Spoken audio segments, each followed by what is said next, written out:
This is the concierge, sir. And hello, everybody, and welcome back to Concierge Confidential. I'm your host, Brian Ortega, and in today's episode, we go back to Instagram in the DMs and came up with a new topic for this week. So I've actually had a lot of DMs lately, and I appreciate everybody who sent them in. Some of them are a little bit more labor-intensive. Like, for example, I have this wonderful little group that's coming in September for like a celebration. I have somebody else who's coming for a birthday. And I think I have two other people. One other person actually asked about the Kentucky Derby, which I meant to do an episode. So the funny thing is, I did a whole episode for the Kentucky Derby, and then I did the entire episode. It's essentially almost 45 minutes. And I just listed all the things that I did, which essentially was cool to me, but I didn't think you guys would enjoy it because I was honestly just listing the things that I did while I was there. So I do want a second shot at it, so I'll probably just send that out just sometime for the one person who wanted to hear it, and maybe you guys want to hear it too. But yeah, I'll do that at some point, just because now that I know that somebody actually wants to hear it, I'll go ahead and just send it out and, see what happens. But I did have this request that this person is actually very unique. Moving to Las Vegas soon after living in Ohio for a long time. We won't give all the details, but they're moving from there to Las Vegas, moving out of healthcare is what it sounds like, and they want to work in the possibly casino and hospitality industry, and what it's like, and what are the desirable jobs, what are the jobs that maybe you want to stay away from, like what is sort of like a livable wage, and all that other good stuff. So I think this is going to be a really fun episode just because I had to crack into the, job finding websites for a lot of the hotels, which essentially are all very unique in their own way. It's always kind of fun just giving a week or two to go by, and then you can see what's out there. This is honestly not fun when you really need a job. I totally get it. But when you do have a job, it's kind of fun just to sort of scroll through and see. And they've actually changed the whole website, which is actually kind of a nice website for MGM, which I looked through that one. So I'll go over kind of the basics of looking for a job in Las Vegas, essentially for hospitality, what's something you can break into, and some of the skills you need for working in hotels. And this is sort of like a very behind the scenes, but sort of in the weeds of finding a job in Las Vegas and something that suits you best, because these properties are huge and they need lots of people with lots of different specialties, and I think it's fun. So I'll go ahead and dive into that episode coming up next. Okay, everybody, so welcome back to the pod. So we're going to be kind of going over the basics. So this is specifically for hospitality in Las Vegas. There's a lot of other different industries, obviously, around town. We have a lot of industries in tech, which are becoming much more popular, with a lot of people sort of migrating from California to Nevada. Not just people, but also businesses. It's a little bit cheaper to, get an LLC and, set up shop here in our state. And also, you have other things like construction, which is a huge industry, especially mining, which that's more of like a northern Nevada thing. Las Vegas itself is really known for tech, obviously, because it's where all the people are coming, but also hospitality and casino gaming. So a couple of things you should know. We have a lot of really large employers in the state of Nevada, specifically Las Vegas. And most of them, there's basically 6 major employers on the Strip and downtown. So you'll have MGM Resorts, which is one of the largest, I think it is actually the largest employer of people in the state of Nevada. I think the only thing that sort of rivals that would be the university, I think is like number 2. And I think it just sort of rotates. But MGM, very large because they have a lot of properties. And you also have Caesars Entertainment, which Caesars Entertainment owns the other half of the Strip. Then you have Wynn Limited, and then you also have the Venetian, which used to be owned by the Adelsons, which is now owned by like Blackstone or some other private equity firm, now owns that property. Then, of course, you have Boyd Gaming, which is a much smaller conglomerate that owns a lot of Nevada-based properties. And then you also have the Fertitta family, which owns a lot of the station casinos. And then you also have downtown where you have like Circa, which is owned by Derek Stevens, who also has a couple other properties downtown and a bunch of other little ones kind of thrown in there. So Let's go over sort of the pecking order. So essentially, it's really important to know, especially what your experience level is and how much work you actually want to do, but also which employers are sort of like the gold tier and which ones are sort of the break-in. I'm not going to go over like Boyd Gaming and that kind of thing because that's really where you would want to break in, but it's really for people trying to get into casino gaming, or if you want to get into being like a casino host, or if you want to work in places like the Cage, or as a server. You've never been a server before, but you want to have a serving job. Obviously, you can go to local places for that, but those would be like the properties you break into. I'm specifically talking about this person's had a lot of experience for a lot of years, over 15, 20 years experience in a different industry completely. And you want to have kind of like a fun, unique job, at least for a little while in the city. And why would you want to go to local places? At least that's how I look at it. But some people might want that. But let's go ahead and talk about it. So one of the top tier places, we'll actually start from the top and work our way down. Many people, I would say the gold standard for working at this property would be the Wynn and Encore. Wynn and Encore on the Strip is top tier level. They usually have very, very good employee dining rooms. They usually have really, really good benefits, of course. They also have usually fantastic pay. This kind of goes hand in hand. It also depends if you're working front of house or back of house in terms of how the pay scale works. But usually Wynn employees are pretty nicely paid, whether they're in the front or the back of the house.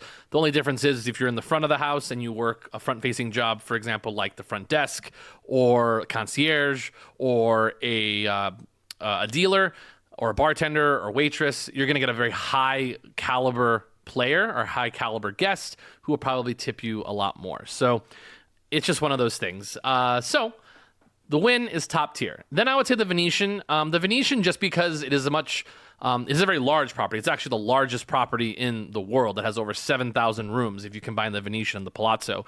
But these hotels that only have limited properties, so like the Wynn has the Wynn and the Encore, and then you also have Venetian has Venetian and the Palazzo. It's only 2 properties. So that usually means that you're less of a number, which you still are.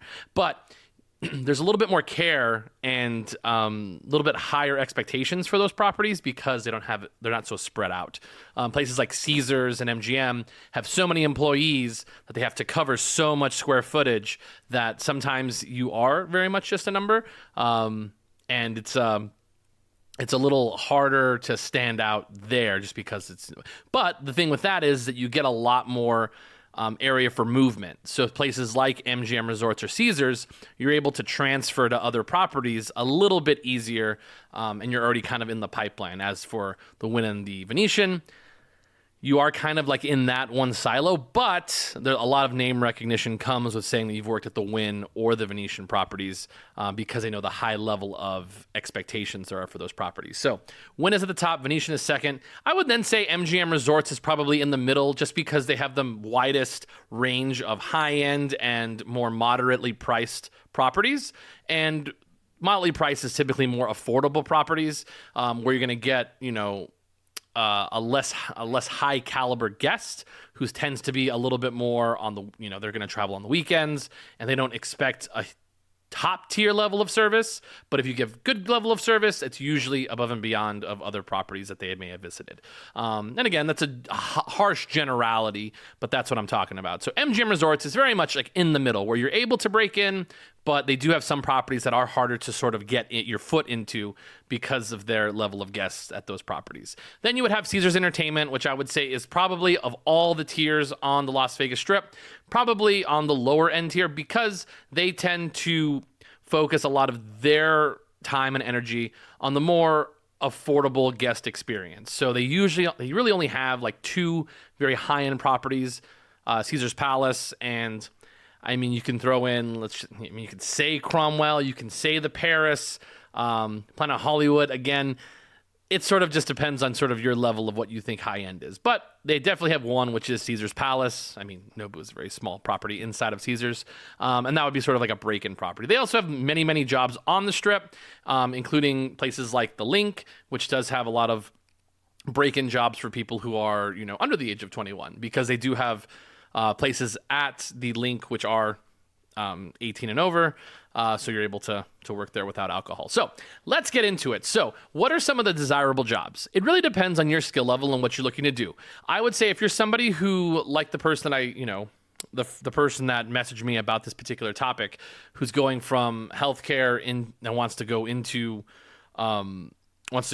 hospitality, but also like pays well. Human resources is a great job in a casino. This is really good if you're somebody who doesn't really want to deal with people all that often. In terms of guests, you will deal with a lot of employees. Obviously, you're doing a lot of onboarding, you're doing lots of explaining, you're doing sometimes tours of properties. Very rare that you'll do like an extensive tour for a property. Although when did I work? I worked at the High Roller as like an attendant, which I don't know why I did that. I went from being a tour guide to doing that. And that was in like those days where you just kind of didn't care and I just did it. They gave us like an entire tour of like Mandalay Bay. Sorry, not Mandalay Bay, of the Rio, which I don't even think is owned by Caesars anymore. It's not. And I don't know why. And their EDR sucked.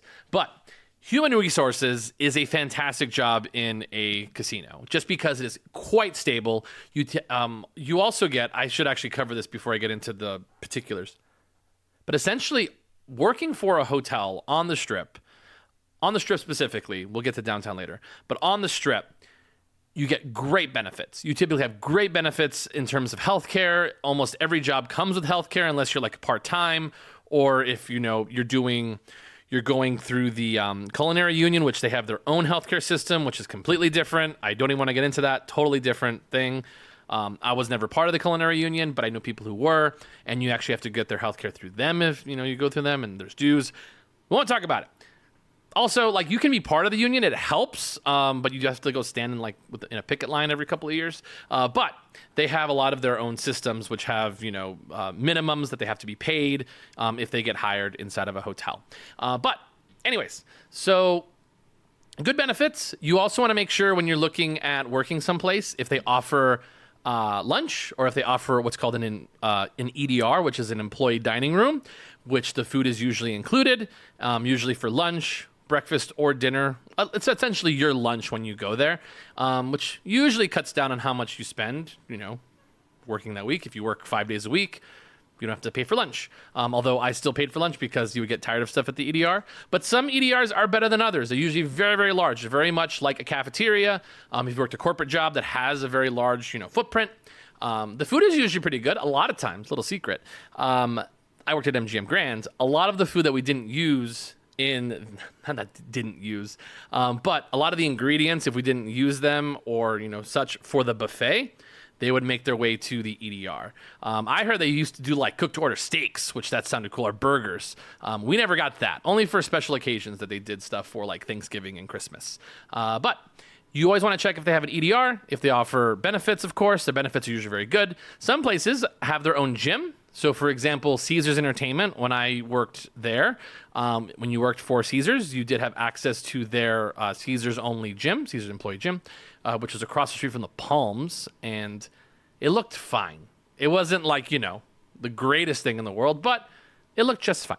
Not every property has that, of course. That was really only like a Caesars-specific thing, which was quite interesting. But yeah, those are really like the major things that you should look for before you get hired on somewhere.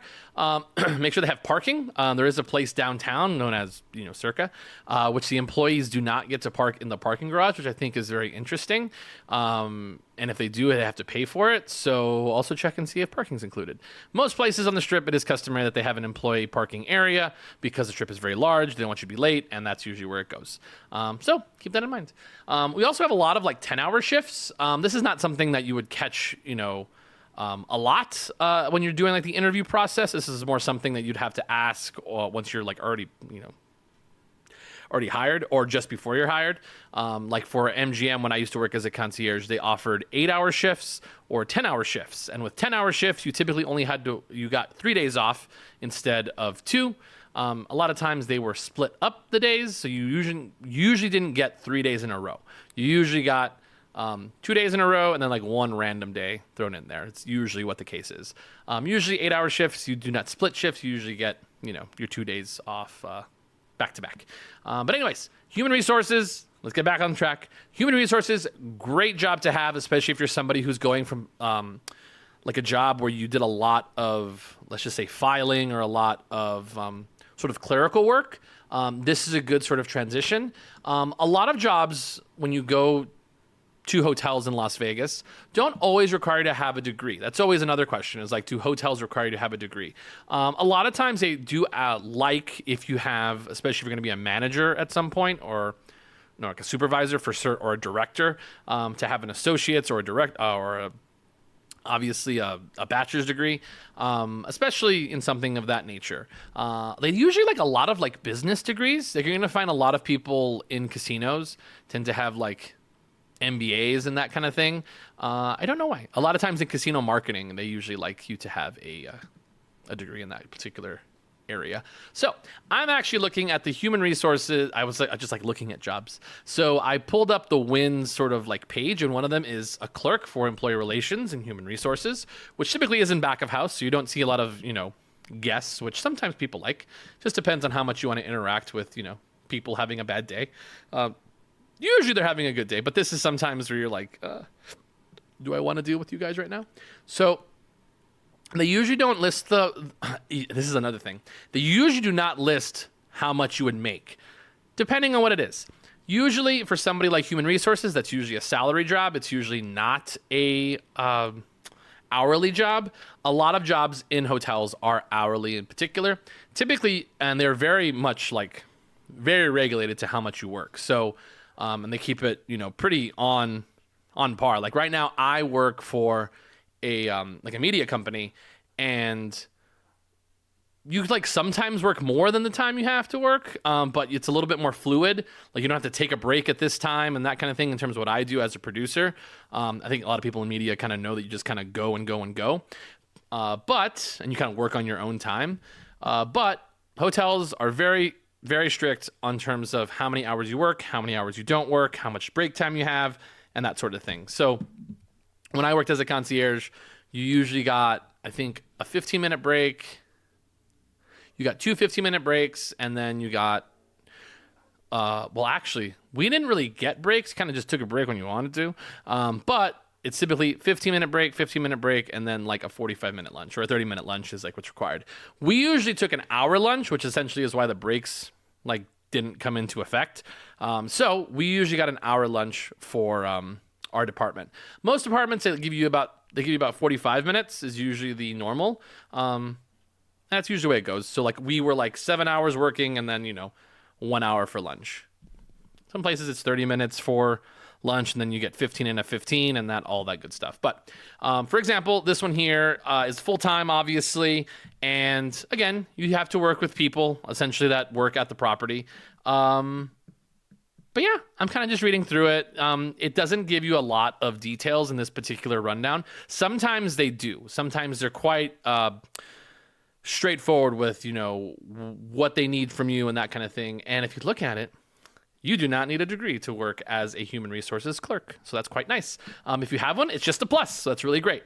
But for example, if you're somebody who works in healthcare, and I don't know if you're like an actual doctor, but I'm assuming in terms of you worked sometime in healthcare, it could be sales or whatever.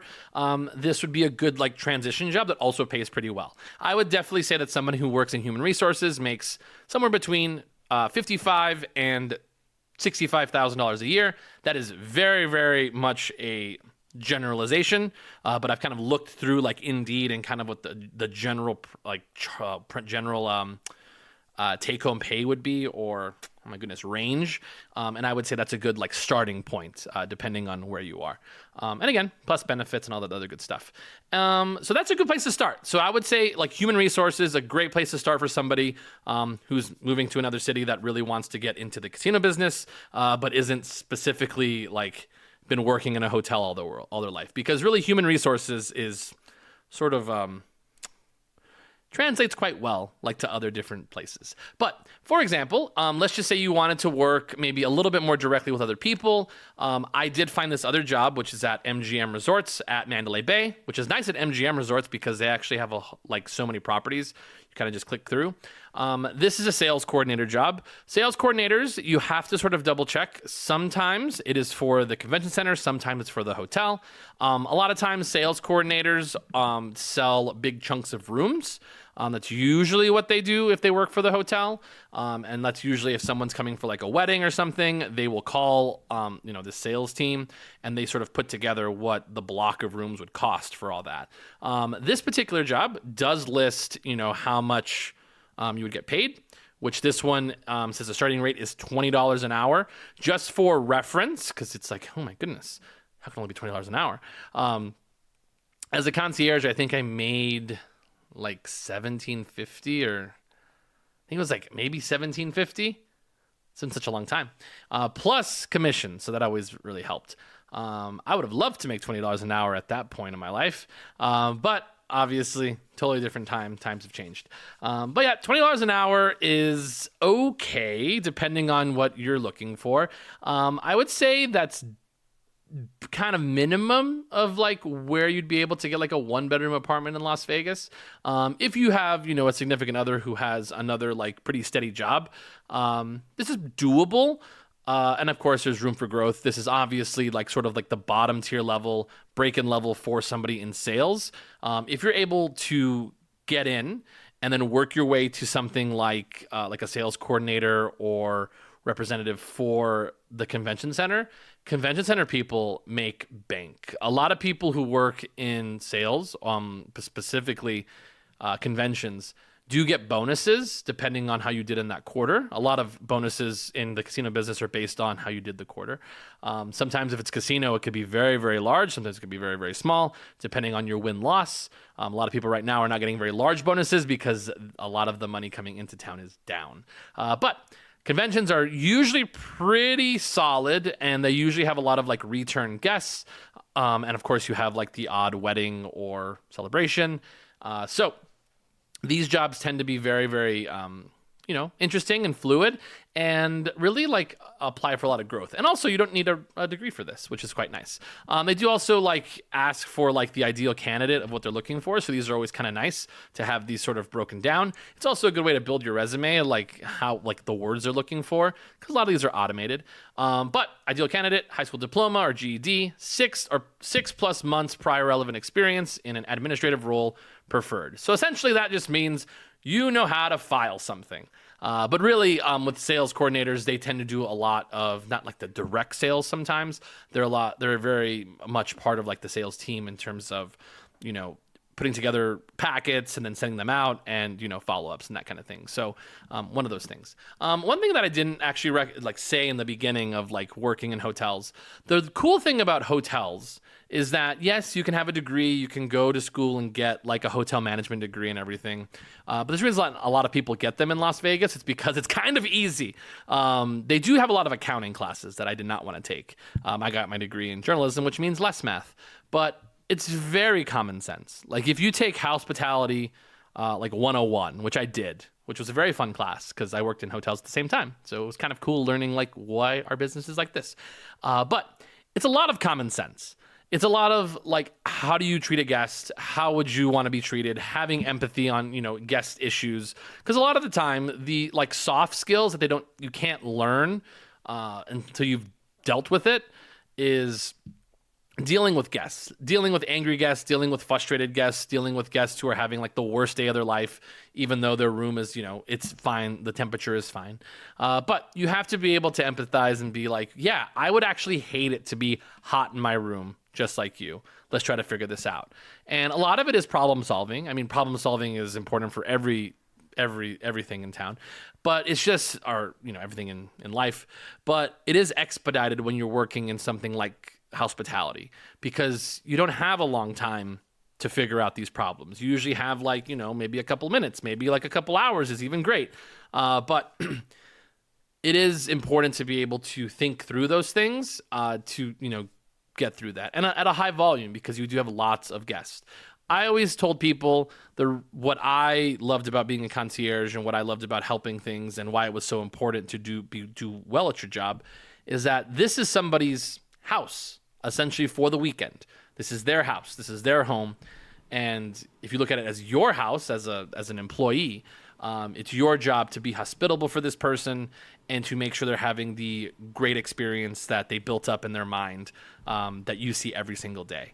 Honestly, guys, it's very hard for me to travel now and stay in hotels because I'm sure this is for everybody, but I just know that person behind the front desk is like, just can't wait so they can just go to like Twin Peaks and have a beer, even though they're supposed to be providing this like magical experience.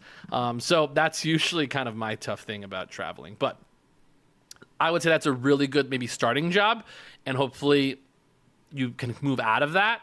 I would usually say that most people stay in jobs if they're, looking to move up for about a year. Sometimes it's faster, but usually about a year and a half is like when you can start moving up. People leave, things open, you'll see how other things work, and it's great. A position that I would recommend you don't do if you come to Las Vegas is to become a concierge. Concierges have, obviously, if you followed, closed a lot of their desks on the Strip, which is quite sad because I knew a lot of those people. For example, MGM Resorts, MGM Grand specifically, a lot of those people had to either retire, move to other properties, or get laid off, and that sucks. But I would not recommend that unless you're working at places like, the Mansion, which I just saw. They had a high-end concierge position, which I think it only pays like $22 an hour, but you get massive tips, which is quite nice. It's a really cool job, and it's actually a really great way to get like into other things. I do have a friend who's a butler.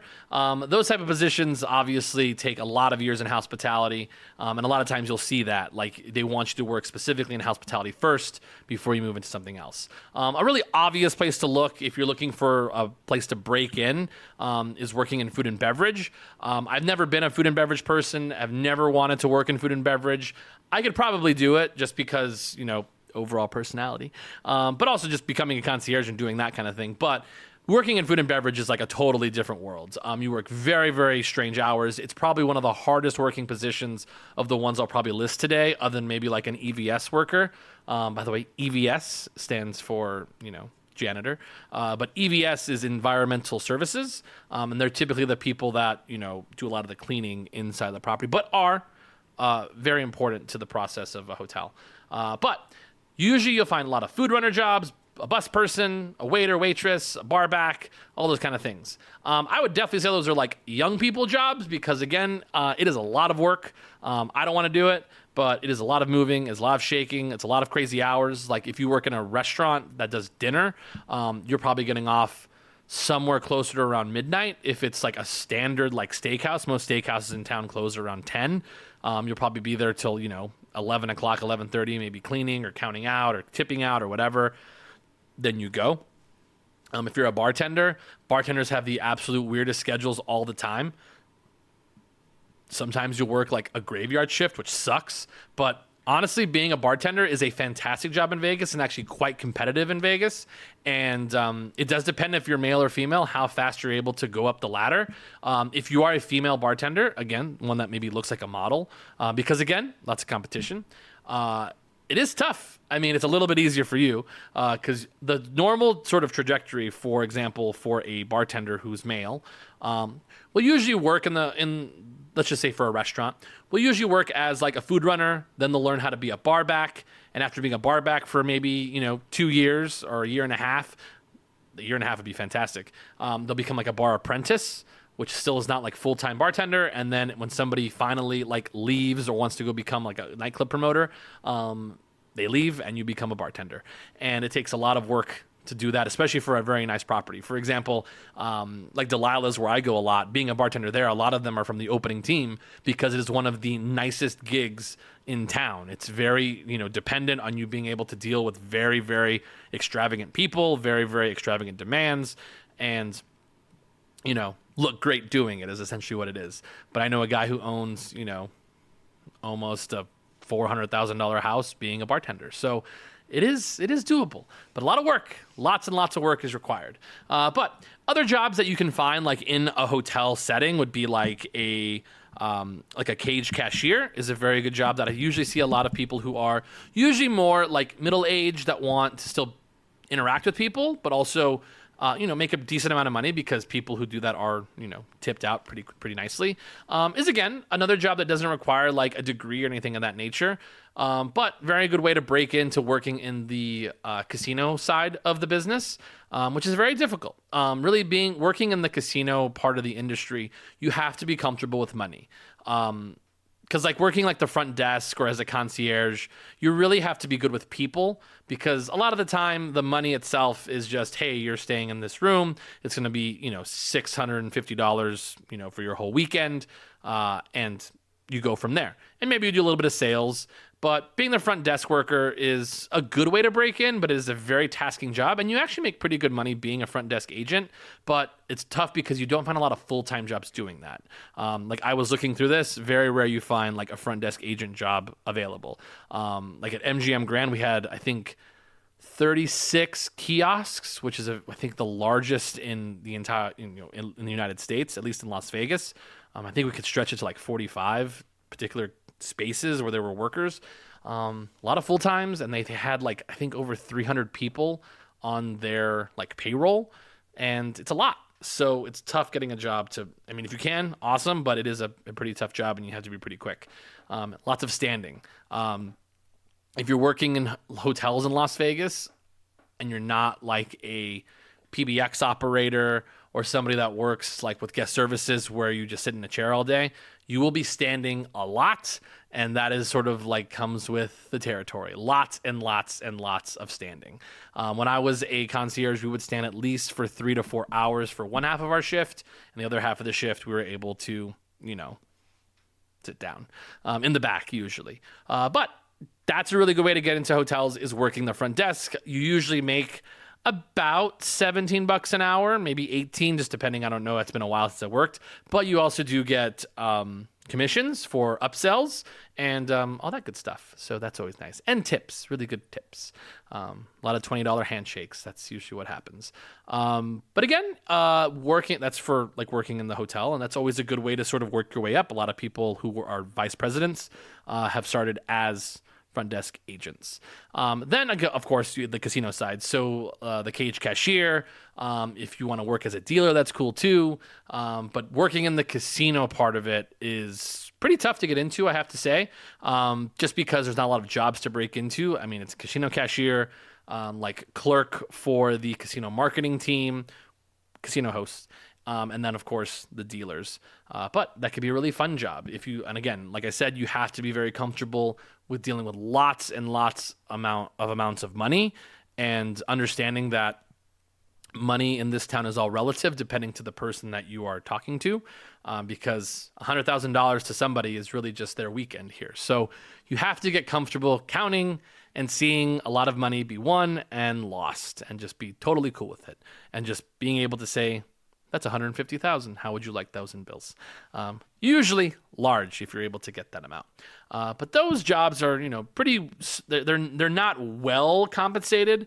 Those break-in jobs, unless you're able to get tips and that kind of thing. Another cool job, oh my goodness, at the Wynn is Tower Suites Coordinator. These particular jobs, like a Tower Suites Coordinator, this is for like the high-end portion of the Wynn, where they do have a lot more like qualification needs. And again, you can just read through those. A lot of them are just like, make sure you're groomed well.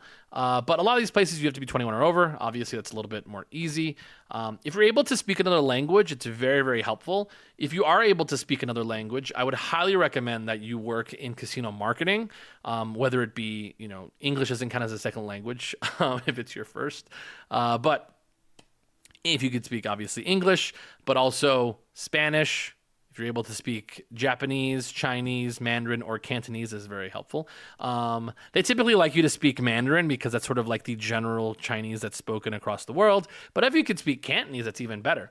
Honestly, if you could speak any like Far East language, that's great. They were also very, very nice people. If you could speak any language, French, you can usually work in European marketing. Those are very helpful ways to start doing this. Is to speak another language. I did kind of just like go over one that I mean, you could always be a housekeeper. It's a very hard job. But a lot of these different departments do have supervisors and managers, which these tend to require that you've worked in the industry at some point, unless like the job you're coming from has like a natural sort of overlap with what you're doing now. For example, like I could probably go work as like a concierge supervisor or manager. Just because I do manage people at my particular job, but I don't really like set schedules. So that's always kind of like a problem that I haven't done yet, which I'm working out. But these are jobs that you can do when you come to town. But again, I think I kind of covered a good amount of stuff, but there are a lot of jobs. So I would recommend just sort of like pull one up, scroll through it, see what pops out at you, click on it, see if that maybe fits. They typically are, quite automated, the systems, in terms of these like recs, and a lot of times it's who you know. It happens a lot more than you think.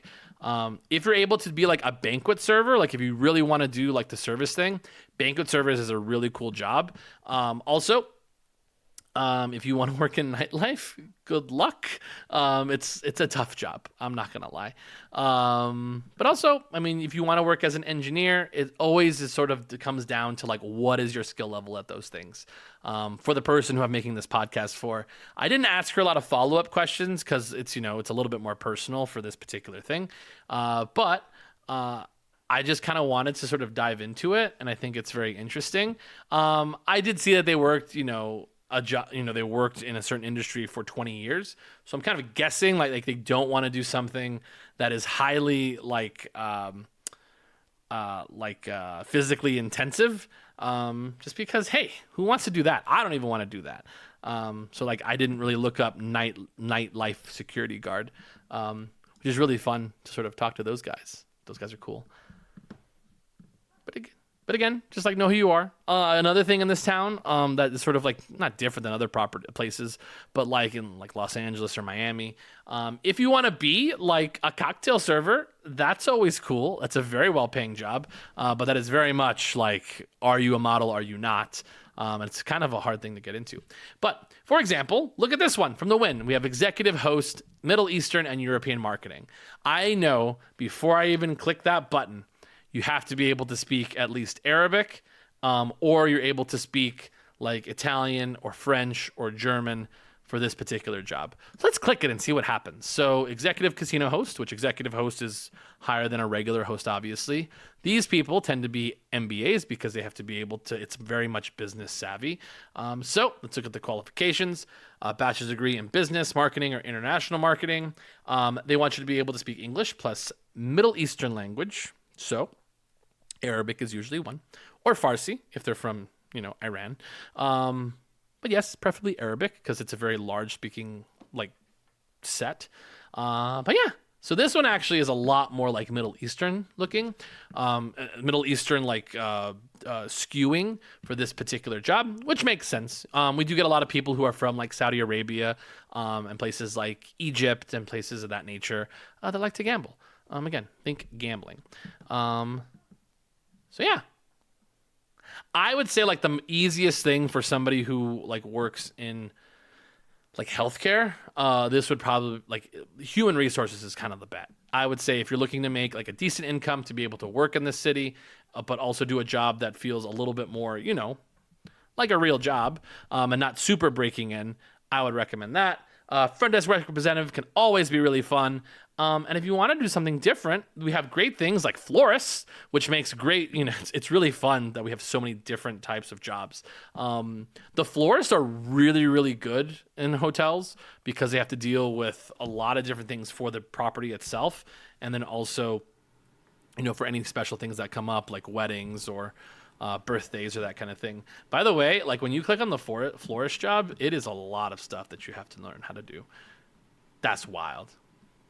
But again, Wynn doesn't offer how much they make, so that sucks. Let's see. Let's go through the tweet and see that. So yeah, let's see here. Yep, I think I covered all that. I feel really good about myself. But again, I'm looking at places like the Wynn and MGM Grand. I would say these are probably good places to start, just because, hey, why not?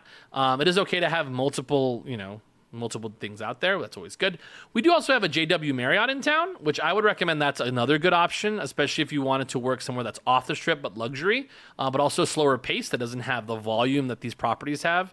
I mean, like a front desk agent, not a Stinger one, but the front desk, a lot of times at MGM Grand, on like Sundays, we would have like 3,000 checkouts and 2,000 check-ins, which that is a very, very long day for the people at the front desk.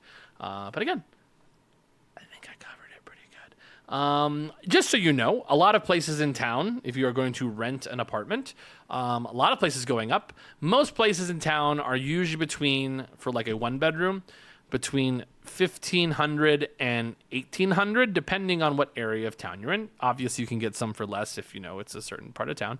But I do have an episode for that I've done already. So go back in the files and you will find, areas of town to sort of live in. A lot of two bedrooms. Two bedrooms are typically going to cost between like $1,800 and $2,500, depending on what part of town you're in. And of course, three bedrooms are up from there. But of course, you can also rent houses. We have lots of houses to rent in this town. You have no idea. And again, it just, just like anything else, depends on the part of the city that you're in.